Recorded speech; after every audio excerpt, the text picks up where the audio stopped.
chefs say, a lot of my recipes call for chicken stock, but instead of using the canned version off the shelf, why not make your own? Mine is simple to prepare and it costs about 1/4 of what you'd pay in the grocery store.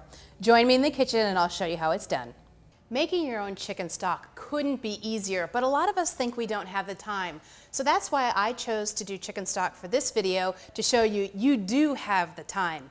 All we're gonna do is start out with some fresh vegetables. I've got some onion cut into big chunks.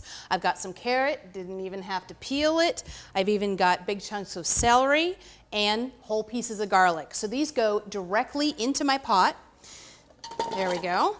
And then I'm gonna add, I had some leftover parsley stems, so hey, I'm gonna throw those into the pot. I've got some black peppercorns, because I think they add some great flavor, so those go in. And then I've got a little bay leaf. If you have some fresh thyme, throw that into 2. Maybe some mushroom stems, if you've got some leftover mushroom stems. So those are all the vegetables I'm going to add. Here's what not to add. Bell peppers, zucchini, things that are going to fall apart as they cook are not good candidates for the stock pot. And that's why we've got the carrot, celery, onion. That is a total classic. So before we start this, we need to focus on our chicken.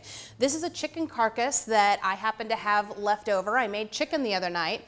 I froze the carcass in a resealable plastic bag and I unthawed it when I'm ready to make my stock. The whole carcass can go into the pot, but one of the reasons I like to cut mine up into smaller pieces like this is so that there's more surface area. That equals more flavor. So use whatever tool you have and chop away. There we go. Chicken pieces are ready for the pot.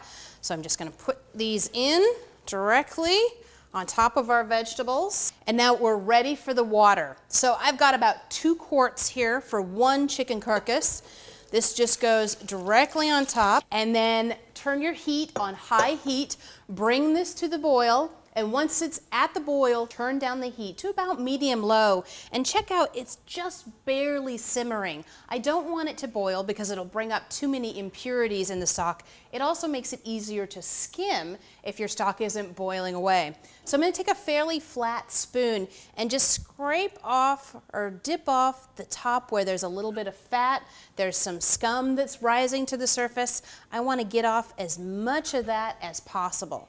And then we're just gonna let this simmer, skimming every so often for about 2 hours. Now, there is a difference between broth and stock. Broth is actually made with chicken meat. Stock is made with bone. And here's another thing, you don't have to have a raw chicken carcass. You can, let's say you roasted a chicken the night before, you could still cut up those bones and do the same thing that we're doing here. So we're just gonna let this sit. I'm gonna go do something else for about 2 hours. Our chicken stock has been simmering for 2 hours. It's time to strain. So I'm just gonna bring this over to my colander, pour out all the liquid and all the pieces. There we go. Oh wow, it smells so good. And then shake those pieces and these can be discarded. And our chicken stock is done. Now, you can go ahead and use this directly in a recipe, but what I like to do is freeze it. So you can do one of 2 things. You can cool it down, put it into containers and freeze it, or if you don't have a lot of room in your freezer, what you can do is actually put the chicken stock over heat, reduce it by half, and then freeze it. Then you have a reduced chicken stock that takes up less space in your freezer, and all you have to do to use it is add a little bit more water. I hope you've seen that making stock is an easy way to have healthy recipes at home, happy and healthy cooking.